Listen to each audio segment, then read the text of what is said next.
એટલે લાઈક જાડિયામાંથી હું જોતો હતો કે એ મને જોવા આવ્યો છે કે હું કરે, પણ આખા ઘરમાં પૈસા પૈસા 30,000 રૂપિયાની એને તે પથ્થર ખાઈ તમે તો સારું કે ઘરે રાખ્યું તો અચામ મૂકી આવો. જો અમે જાડિયામાંથી જોયું ને હા તો મને અહીંયા બધે પૈસા દેખાય. આ બધે બધે દૂરટ ને વસ્તુ છે ને સ્કાય બ્લુ વાળા નાખી દો, એમાંથી કાઢી લેવું તો કોઈ વસ્તુ આ કાઢી નાખતા આની જગ્યાએ એલેક્સા મૂકવાનું. એલેક્સા છે તો પછી હવે ચાર્જિંગ કરીને લેતો આવે. ચલો એ મૂકી દો. મારા ઘરે બહુ પડી છે, મેં તો ઘરે મૂકવા સારું એવું છે. જો વાંચ્યું હોય તો બી કેજો, મારા એટલે હારી છે. ગાંધી કપૂર બાયોગ્રાફી ઓટોબાયોગ્રાફી મૂકી દેજો. ઠીક હે. મારે એમની પડેલી છે સામા મૂકી દેવા. એમ એ બી મેં વર્ષોથી વાંચી કઈ છે નહીં, સ્ટાર્ટિંગમાં જ કંટાળી ગયો. ના આટો મારવા તો ભાવિકા કે તમે રોઈને ખવડાવીને આવો એમ કે હું નીચે જ બેઠી છું. મેં કીધું સારું. બહારથી જાડિયું ખોલ્યું એટલે લાઈક જાડિયામાંથી હું જોતો હતો કે એ મને જોવા આવ્યો છે કે હું કરે, પણ આખા ઘરમાં પૈસા પૈસા 30,000 રૂપિયાની એને તે પથ્થર ખાઈ. તમે તો સારું કે ઘરે રાખ્યું તો અચામ મૂકી આવો. જો અમે જાડિયામાંથી જોયું ને હા તો મને અહીંયા બધે પૈસા દેખાય. આ બધે બધે એ 60 નોટ. હવે 60 નોટ પીખેલી. પછી 12 બોલપેન નો સેટ હતો ભાવિકાના એમાં, કલરફુલ 12 બોલપેન. એ 12 બોલપેન દેખાય દૂરથી ખાલી. ભાઈ હું જે ભાઈ મેં જાડી પરથી પહેલા તો ભાવિકાને ફોન કર્યો, તારું બેગ ખોલેલું છે જલ્દી ઉપર આવ. એટલે પેલી બી ભવડી થઈને ઉપર આવી. હવે થયેલું એવું કે ભાવિકા બેગ અહીંયા મૂકી ગયેલી, તો મને ખબર છે એ બેગ લઈ જ લે છે, તો મેં એ બેગ લઈને ત્યાં ઉપર મૂક્યું. પણ કોઈ કારણસર પેલું બેગ આમ ઝૂકીને નીચે પડી ગયું. અરે એનો બેલ્ટ બી લટક કર ને આ ખેંચી કાઢ લીધું. ના આટલું ઉપર તે ચડે જ નહીં, છેક ફ્રીજ પર હતું તે પડ્યું. એટલે એને નોટિસ થઈ ગયું કે વસ્તુ આવી છે.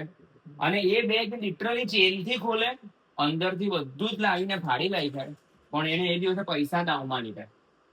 ભાઈ હું પૈસા મળતા છે ને, હું ભાવિકા અહીંયાથી પૈસા મળીએ છે, અમુક પૈસા આની નીચે, તો મારું શરીર છે ને શિવર થાય. સાચી વાત છે ને. 30,000 રૂપિયા એટલે ભાઈ, ને એમાંથી 5-5.5 હજાર છે.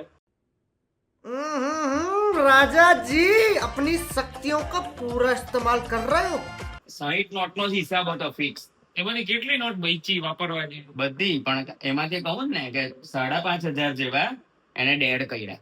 કારણ કે ગમે તેમ ફાળેલા હોય. પેલો બોયલી છે ભાવિકા, આ જો આ મારો રોય આવી રીતે પૈસા ખાઈ જાય. હા તો જો આનો ભાગ જો. હા આનો તો ઉપરનું જ ખાઈ ગયો આખું. भारी मिस्टेक हो गया सर. આખા ઘરમાંથી આ પૈસા મળ્યા છે અમે લોકો. અને આગળના બીજા 7,500 અલગ ને હવે એડ થયા. મને એવું કેમ લાગે છે કે કદાચ સોફો કહેવા ને તું બી એકાદ નોટ હજી નીકળશે. ના બધું વણી અમે કાઢ્યું તો પાછો નોટ લેવા આવ્યો ને. આવું ને આવું કરવાનું છે અમારે એની સાથે. પહોંચી જઈએ છે. બીજી બૂમ શેર કરવી પડશે આપણે, બરાબર? આ પેપરને નીચે ગાડીમાં મૂકવા પડે, આ રોલેમાં મૂકી દે. હોલ્ડ કરું, થોડા પૈસા કાઢી લઉં, કેમ કે આપણે જળવા ખરીદતા જ જઈએ એટલે પછી પાછા આપણે વારે ગુડાવું ત્યાં મૂકતા જજો. હવે આ 2 અરેકા પામ છે ને ત્યાં મૂકવાના વ્હાઈટ કુંડા હતા. હું પાછળ લઈ જઉં.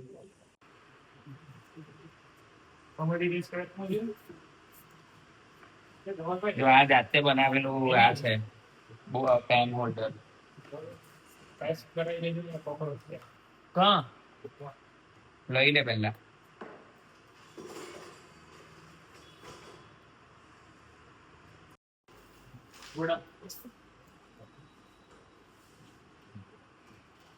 આ બેગની અંદર એક રફ બુક છે.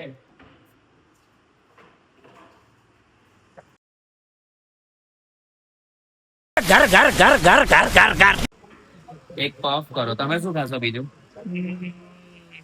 ખાવામાં તો ઘરે જમશો ને મારા? તો રેવા દો ને અહીંયા. ના પણ જમશો ખરા ને? માસીનો ઓર્ડર આપો, પણ થોડું ખાઈ તો લો. ખાઓ નહીં હવે તો ઘરે નહીં ખાવ પછી. તો રવા દો ભાઈ, ઘરે જમજો. ભાઈ એક પફ કરી દો. એક પફ બહુ થાય. ભાવિકા બેન આવી ગયા છે ફાઇનલી. મારા ફોન નો કલર નથી બદલાયેલો, સેમ જ છે. તો એનો જ છે. તમે તમારો ઓરેન્જ જોતા હોય ને એટલે તમને લાગે. જો રોહાની ને દરરોજ આ બેવ જો કપલ દરરોજ બેહવા આવે તો શીખ એ લોકો પાસે કઈ તારા માટે તમે હારી એવી જગ્યા અરેન્જ. अच्छा કરી આપે. મારે નથી પડવું આ બધામાં હમણાં. એટલે બેન તું જગ્યા અરેન્જ કરવાનું બી કામ કરે છે? ના, એટલે એવી કોઈ નહીં. એના માટે જગ્યા અરેન્જ કરી આપે એની ગર્લફ્રેન્ડ સાથે બેહવા માટે. કેવું છે કે મારું કામ એવું છે કે મારા ખર્ચા હું જેમ જેમ પૂરા વાળું છું એના કઈ રીતે કાઢી. અને એ ધવલભાઈ ના એવું કઈ સાનિધ્યમાં છે.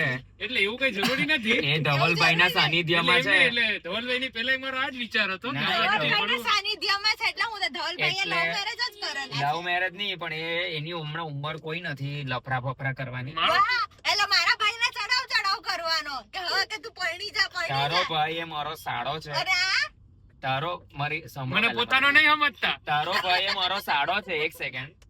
અને એ સાડાની મમ્મી એ મારી સાસુ છે. હું જયારે સાડાના લગ્નમાં પરણાવા બેસીશ તો ફાયદો મારો બી તો છે. ભાઈ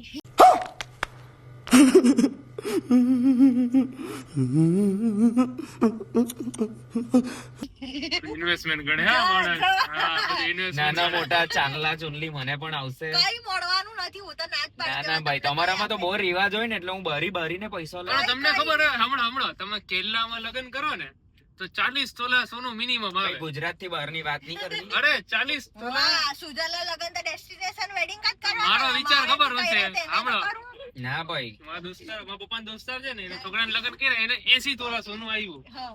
મેં વિચાર્યું, માઈ ગયું કેરલામાં લગ્ન કરી નહીં નાખીએ, જોઈએ પછી ધંધો ચાલુ કરી લેવો. છોકરીના બાપને હેરાન કરીને પૈસો કોઈ લાવવાનો નહીં. ના ના, એ સદ્ધર ઘરવાળા જ આપે એમ. ના પણ એવું કઈ નહીં. એ સદ્ધર બી કેવા અદ્ધર થઈને આપે ને તમને ખબર છે. હા, પણ હવે એના કરતા પ્રેમ થી જે આવે ને હા, પણ સુજલના લગન તો આપણે ઋષિકેશમાં જ કરવાના છે. તો હાવ બહુ સસ્તું. બહુ પૈસા વાળા શું વાત છે. ઋષિકેશમાં છે ને, મારી પાસે એક આશ્રમ અરે વાળો છે. ઋષિકેશમાં તો આશ્રમમાં નહીં કરવાના. અરે આશ્રમ ના ના નહીં. ઋષિકેશમાં તો ગંગા કિનારે પથ્થર પર બેહાડીને પરણાઈ અરે દેવાનું. સમજાવો, એટલે આશ્રમ નહીં, કઈ રીતનું છે, એક આપણે છે ને, પથ્થર ભેગા hotel કરીને છે, વચ્ચે આગ તમને હલગાઈ કહું. દેવાની. ત્યાં છે ને 2 ટાઈમ મિષ્ટાન હોય, પણ એક ખીર તો મળે જ 2 ટાઈમ. કાકો હવારમાં દૂધ બાળવાનું ચાલુ કરે, બપોરે ખીર બનાવે. મેં છે ને ત્યાં અમે રોકાવાના 3 દિવસ હતા, એની જગ્યાએ 8 દિવસ રોકાયેલા ખીર ખાવા હાટુ. બોલ, અલા. ઋષિકેશ બહુ મજા આવે એની ખીર ભાઈ તને ખાવાની. એવું જ ખીર ખાવાનું મન હોય તો સુરત આવી જશે. ખાલી ખાલી ભણતર છોડીને ઋષિકેશ નહીં રોકાતા. મારો તો સાધુ વિચાર બની જ- જતો. મારો તો એ જ વિચાર છે, એટલે આપણે મારી સુજલ ને કહીશું કે ગંગા કિનારે જે પેલા પથ્થરોના ઢગલા હોય ને કઈ નહીં, એમાં જ વચ્ચે એના કચ્ચા લગન તો ખાબોચિયામાં આગ પેટાવી દેવું. ત્યાં જ એ બંને વર બૈરી ગોલ ગોલ ફરી લે ને આપણે બધા પથ્થરો પર જ બેહીને એને પરણાવી બી દેવું. કઈ રીતે એટલે JW કેવું? Marriott છે ત્યાં જ મારા ભાઈને લગન કરવાના છે. ઓહો મારો ભાઈ, મેં તો સુજલને આ જ સલાહ આપવાનું વિચારું છું. રક્ષાબંધન આવે છે. મારો ભાઈ એમ કહે છે તો એટલે ત્યાં જ સમજી Gift ગયો. મળે. ત્યાં જ સમજી ગયો કે આ દાડમાં કઈ કાળું છે. જો ધવલભાઈ, રક્ષાબંધન આવી રહેલી છે અત્યારે. બેસ્ટ પ્લાન કહું, લગન બગન કઈ કરાય નહીં, 40 વર્ષ સુધી મસ્ત એમ કમાવાનું. પછી છે ને હિલ સ્ટેશન પર એક નાનો કેફે ઘર લઈ લેવાનો. આ મુસાફિર કેફે જોઈને બેહેલો ના છે ના, બાકી. હર્ષભાઈ નું ખબર કેવું કામ છે, એને 10 માણસ કીન જાય ને તો એનો વિચાર નહીં બદલે. અત્યારે આટલી વારમાં સમજી ગયો. ઈ ઓળખી ગયો મને. તો હારું. હું મારો ઓળખી ગયો. વિચાર નહીં બદલાતા હોય ને તો વાત સારું છે. ઈ વિચારે નહીં જ કરશે. બધાને ઘંટાય એને 4 વાર ટોકીને જાય તોય. ખોટી વાત છે હર્ષભાઈ. એ વાત બરોબર છે હા, ભાઈ. એમ છે કે ભાઈ આપણે આટલું પ્રકૃતિને વિચારીને જે વસ્તુ કરી રહ્યા છે, નો ડાઉટ 2 ટાઈપના લોકો છે, પીઓપી ની મૂર્તિ વાળા અને માટીની મૂર્તિ વાળા. માછલી પણ કોઈકે મને એમ પણ કીધું કે ભાઈ પીઓપી ની મૂર્તિ એમ કે અમે તો એમ કે જાનવરોનું ધ્યાન રાખીએ. તો મેં કીધું પીઓપી ની મૂર્તિ થી જાનવરોનું ધ્યાન કેવી રીતે રાખો? તે કે પીઓપી છે ને એમ કે દરિયાઈ માછલીનો ખોરાક છે, એમ કે સ્ટડી છે. તો હું કશેકથી શોક થઈ ગયો કે ભાઈ મેં આટલી સ્ટડી કરી છે ઇન્ટિરિયર આર્કિટેક્ચરની, તો મને મટીરિયલ તો ખબર છે કે કોની અંદર કેટલા કેમિકલ્સ છે. તો માછલી કદાચ પીઓપી નો ખોરાક લેતી હોય એવું મને નથી ખબર. પણ ઠીક છે, અમે અમારી મારે પ્યોર માટીની મૂર્તિનો આગ્રહ રાખ્યો છે. 10 ફૂટની મૂર્તિ પણ પ્યોર માટીથી બની છે.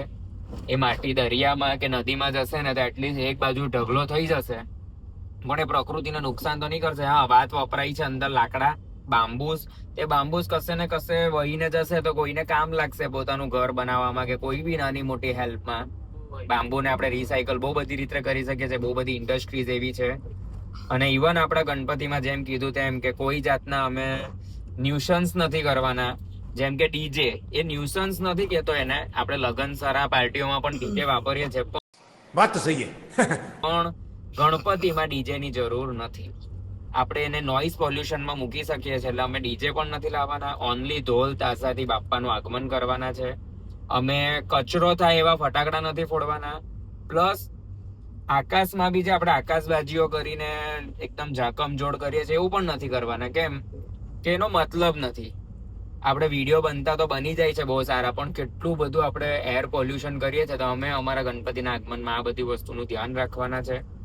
ઇવન બાપ્પા જ્યારે આવતા હશે, બાપ્પાનો ફેસ રિવીલ થશે, ત્યારે આપણે લોકોને આવ્યા છો એની હાજરી રૂપે એ લોકોને આપણે એક પેપર બેગની અંદર સીડ્સ વિતરણ કરવાના છે. કે જે સીડ્સ તમે આજે આગમનમાં આવ્યા છો ને તમે તમારા ઘરે જઈને રોપશો કુંડામાં, તો એ એક પ્લાન્ટનું રૂપ લઈ લેશે. ઓફિસેથી નીકળી ચૂક્યા છે અમે લોકો. હા, મારા કપડાં ચેન્જ છે. ઓફિસ પર એક નાનો વિડીયો બનાવવા પડે એવું હતું. હર્ષભાઈ સાથે ને સાથે છે, તો આપણા ગણપતિ આયોજનનો એમણે વિડીયો બનાવ્યો છે. હોપ કાલે અમે લોકો પોસ્ટ કરશું એટલે લોકોને ખબર પડે કે જેમ મેં અત્યારે બ્લોગમાં કીધું કે અમારું આયોજનમાં શું શું છે એ આપણે એક રીલ થકી કહેવા જઈ રહ્યા છે. ચાલ દીકરા ચાલ. ચાલ દીકરી, ચાલ.